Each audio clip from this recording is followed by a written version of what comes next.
Sa ovary siya. So, pwedeng hindi ako magkaanak? Han, huwag mo na tayo mawala ng pag-asa, ha? Hihingi tayo ng second opinion. Natatakot ako magpa-opera. Paano kung delikado? Paano kung hindi tayo magkaanak?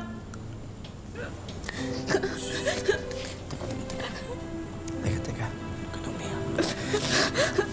Han, pinig ka sa akin, ha? Kahit anong mangyari, tatanggapin ko ang lahat. Katulad ng paano mo ko tinanggap. Diba? No questions asked. Walang kondisyon. Buong-buo yan. Kahit anong mangyari, ikaw pa rin mamahalin ko. Katulad ng paano mo ko pinili mahalin. Mahal kita.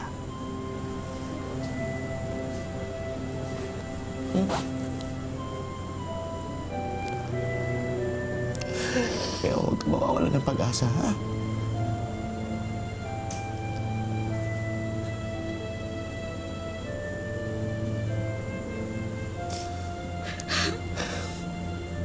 Mali po pala yung diagnose sa akin. So, hindi po siya hernia. So, ano lang po siya, kumpul-kumpul na.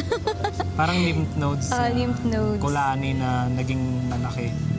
Because of infection. Nag-antibiotic lang siya ng 3 araw, hindi naging okay na.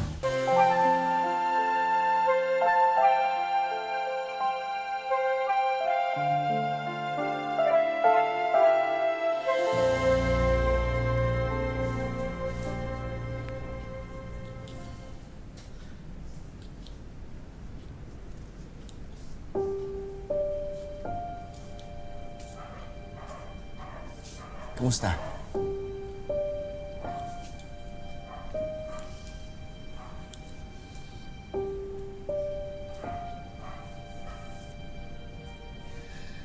Han, 2 taon na tayong kasal. Pero wala pa rin tayong anak. Sa palagay mo ba sa akin may problema? Sabi din daw, baka din dahil sa mga gamot na iniinom ko dahil sa epilepsy ko. Hindi.